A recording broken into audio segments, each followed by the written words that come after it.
going to Bear Butte, South Dakota, that holy mountain, that's where our sacred covenant comes from. It's where our prophet, he went into that mountain and came back with our covenant and brought it to our people. And for myself, when I go to visit Bear Butte, it's like being home. I just, stepping off into that land, onto that ground. I mean, it's so sacred that it feels like you belong there.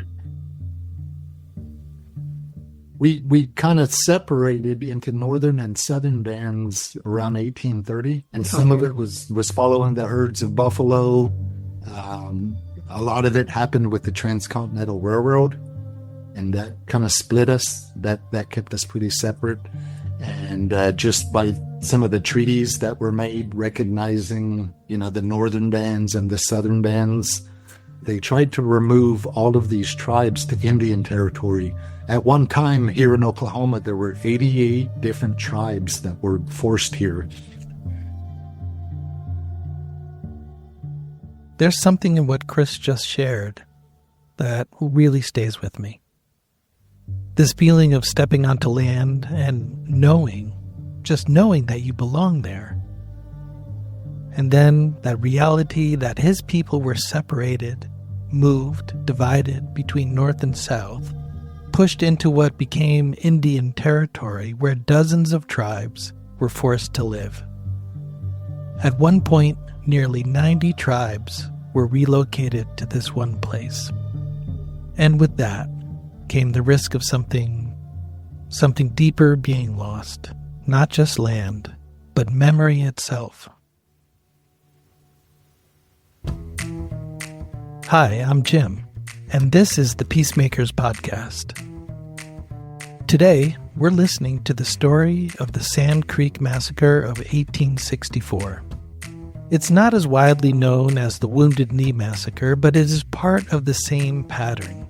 A pattern where treaties were made and broken, where westward expansion pushed beyond every agreement, and where Native communities, when they resisted or simply existed, were met with violence. And there are hundreds of these stories. Many, as you can imagine, have been forgotten. Our guest today is Chris Tallbear, a Southern Cheyenne leader and a member of the Cheyenne Council of 44, the traditional leadership of his people. He spent decades working across tribal governance, public service, and cultural preservation. But more than anything, he carries this as a descendant. His ancestors survived Sand Creek. And what he offers here is not just history, it's memory. Memory carried through land, through family, through ceremony. So, as you listen, this is not just about what happened in 1864. It's about what remains and what it means to remember.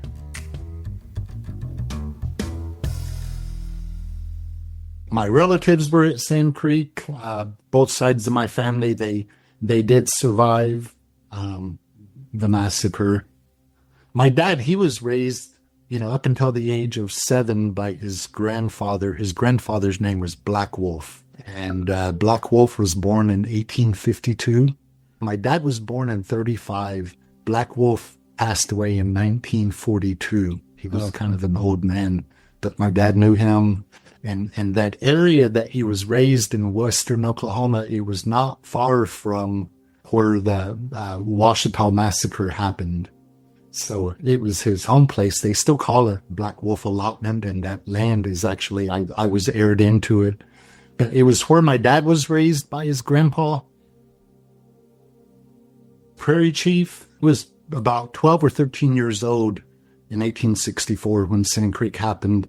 He was at his father's camp. His father was named Graybeard, and Graybeard was what they call a Sutai chief, a Sutai leader. And Sutais were a band within the Cheyenne people. And so Prairie Chief, his daughters, Cora, shaved head woman, standing 20, and I grew up on Cora's allotment, her land that she was given whenever the government started settling this And the city of Clinton there in western Oklahoma is built on her allotment. There's a little bit of history about how her land was taken, you might say, for use of building that city. So, but yeah, I was fortunate to know her, and probably I would say one of my earliest memories would be her, looking up at her face. Early 1850s, there was the Fort Laramie Treaty. Part of this was Western expansion, United States, manifest destiny. It was their God-given right to westward expansion to the land to make it productive. So they engaged in a treaty with a lot of the Plains tribes in 1851 in this broad area that went all the way up to Wyoming, Colorado, the Northern Plains, and gave this big swath of land to tribes. And we took that to be gospel, you might say. It was written, it was, ratified, all this stuff, promised as long as the grass grows and the water flows, we're going to honor this. But there were so many settlers going back and forth, discovery of gold, western expansion, that they found that treaty was hard to enforce. It was tough to keep white people out of that territory. And also the Transcontinental Railroad was going on. It was just a hard thing to stop. So they decided to kind of shrink down. They said, hey, we didn't know. We didn't mean what we said. We actually want to give you a smaller piece of land, and we want to take more of what you had. So we're going to confine you, namely the Cheyenne and Arapaho, to this little territory in southeast Colorado. This was the 1861 Fort Wise Treaty that gave us this little bitty piece of land in southeast Colorado that there wasn't anything growing. It was dry, barren, and they said, we want you to live here. And the 1861 Fort Wise Treaty, it was signed by only a minority of our chiefs. Under pressure, they were threatening them with, withholding rations, promises they had made. And any Cheyenne or Arapaho, after that treaty was signed, any Cheyenne or Arapahos that were found outside of that land after 1861 were deemed hostile. And Governor Evans, at the time of Colorado history, or Colorado territory, and then Colonel Shivington, both of these men, they played significant roles in the Sand Creek Massacre. 1862, Shivington, he was celebrated as a hero during his military campaign in New Mexico during the Civil War. He was kind of decorated. He commanded Union forces. However, his reputation was destroyed, and he resigned from the Army over his role orchestrating the Sand Creek Massacre. And part of this, it was a collaboration between political ambition, looking at Governor Evans and Shivington. It was military force. Their shared goal, it was driven by a desire for Colorado statehood. The Civil War was starting to break out in 1860s, late 1860s, and Lincoln was wanting Colorado, if it was going to come in as a state, they wanted it to be a free state. So in order to achieve this, they believed that the Indian problem had to be solved by removal or extermination to make way for like railroad, white settlement, and getting the people there.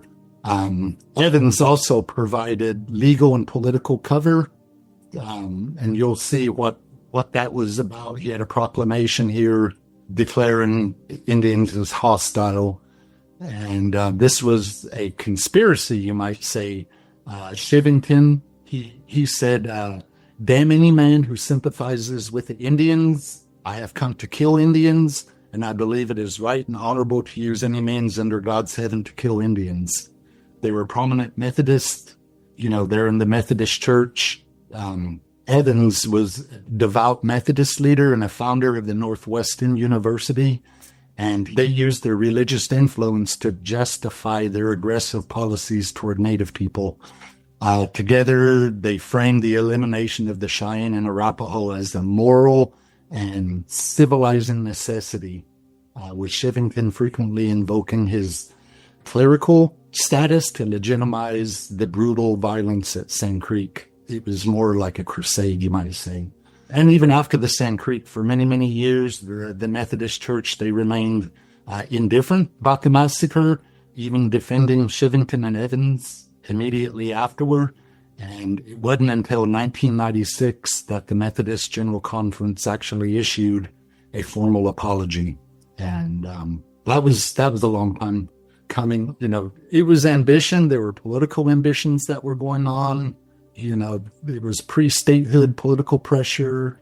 Part of the hype, too, with wanting to get the Indians out of Colorado territory and to create this hysteria, this fear, this proclamation of how, Evans was saying all citizens of Colorado should go in pursuit, kill, and destroy all hostile Indians that infest the plains. It was in response to this Hungate massacre. There was a white family that had lived a little bit southeast of Denver, and they were massacred, and it was blamed on a band of Arapaho people. And they used that fear of that massacred family to go out and be on the offensive. And it also called for Governor Evans, to issue this proclamation raising the 100-day volunteers. So they wanted to bring folks to kill. This was, like I said, it was a conspiracy. Things were kind of lining up. They put them down in southeast Colorado. So anyway, this family, this poor family, Hungates that were killed, they were blamed on Indians, but, it's a little bit controversial about who really did that massacre. Was it done to create this fear and go out and kill, Indians? So this proclamation came out. It became state-sanctioned dehumanization. It was this proclamation that Evans put out. It was the legal authorization of violence. This authorized citizens to kill and destroy all hostile Indians and to keep any spoils or property taken. This is what led to the impending massacre and how it implicated the state at the time. Here's what happened. I mentioned the 1864 treaty. This was a Camp Weld council that Black Kettle, a bunch of Cheyenne and Arapaho chiefs went and met with Wynkoop and different leaders to try to get some peace. And they were assured at this Camp Weld council that they would be safe if they moved to that area, Sand Creek, and that they have to lay down all of their arms, and they would also have to report before Lyon. On November 28th of 1864, Shivington, he led 675 men down there to southeast Colorado, to Colorado Territory, where they descended at dawn of 1864, November 29th of 1864. They descended on a peaceful camp, Black Kettle's camp. Cheyenne Chief Black Kettle, there were about 600 Cheyenne and Arapaho there. And Black Kettle was the leader of the Southern Cheyenne. He was the one that he had negotiated what he thought was protection for his people. He was given an American flag, possibly one which President Lincoln at the time had personally given Black Kettle, and a white flag of truce, and he was supposed to fly it above their teepees. And if people seen that, if the military seen that, they were to know that they were peaceful. And Shivington was in command of the military district in Colorado, and he was primarily the architect for that. We didn't want no trouble. The Cheyenne and Arapaho didn't want no trouble. And despite being warned, Shivington being told that Black Kettle, that they were under, the flag of peace, Shivington still ordered his men to kill and scalp all big and little. Under his direct supervision, the battle devolved into a horrific massacre of mostly women, children, and elderly. The role of chiefs, it's to take care of women, children, and orphans and those that can't care for themselves. So there were about, I think, 15 or 17 chiefs at that camp when it was attacked. And they had all those women and children there. There's some pretty brutal and horrific histories that I've heard, that I've been told about what happened there at Sand Creek. And I've heard it from my elders, from stories that were handed down to them. That massacre happened over the course of probably 2 days, where soldiers would just cut off body parts, and eventually they took this route back to Denver and got to downtown Denver and paraded those parts through the city.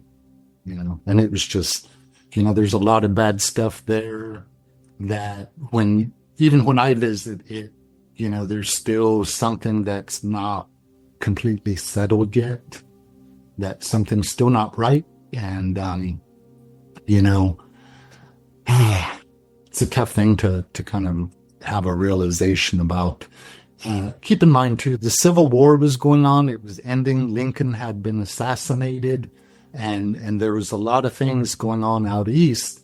And there was a call for an investigation of the massacre, of what happened. There was a joint committee to investigate the Sand Creek Massacre, and also to condemn what happened, by the federal government. There were different federal investigations. There was one, the Joint Committee on the Conduct of War, the Military Commission, and the Bureau of Indian Affairs, that all concluded that the event was a foul and dastardly massacre. And while the Joint Committee on the Conduct of War later denounced Chivington for his dastardly actions, he avoided court-martial by resigning his commission before the investigation continued. For the longest time, it was over 100 years, it was called a battle. It was not a battle. That was even etched in stone, And there was a site near Eads, which is the largest town, the nearest town near the battle site. It was part of a farmland, and for Colorado Territory, the massacre was celebrated as a victory. And that is what sets the stage for why the modern legal battle was necessary to claim the right of what we call remembrance of our ancestors.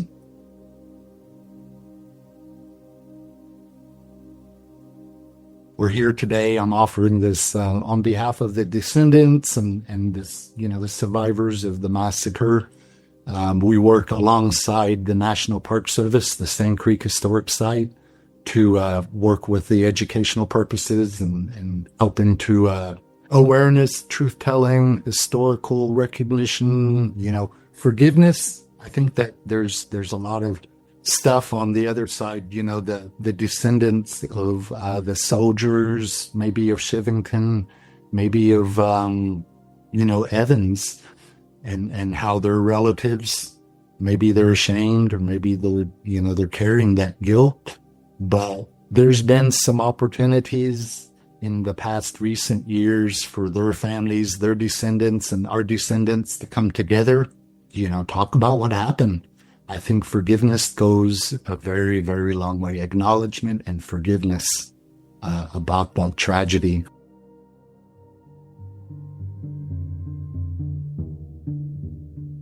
What Chris shared doesn't come to a clean ending. There isn't a moment where everything is acknowledged, where everything is reconciled. And in many ways, the people who carried out this violence aren't really here to answer for it. And yet, the memory is still here. It's carried by descendants. It's held in families and spoken in names that continue. There's a kind of weight in this, isn't there? To live with a history that has not been fully acknowledged, to continue forward without the kind of recognition that just might allow something to settle. And still, Chris speaks about meeting others, descendants of those on both sides, about the possibility, however small, however incomplete, of acknowledgment, of conversation, of something beginning. Not closure, but maybe the beginning of responsibility. Thank you for taking the time to listen to the Peacemakers Podcast. If this episode stayed with you, we invite you to subscribe and support the Zen Peacemakers community through membership or as a paying subscriber. Learn more at our website, www.zenpeacemakers.org. And we hope you'll join us again in a few weeks for our next episode. The Peacemakers Podcast is a production of Zen Peacemakers, an international organization whose mission is to realize our oneness and relieve suffering through contemplative social action. You can find the full video recording of this podcast and more at www.zenpeacemakers.org and go to our media library.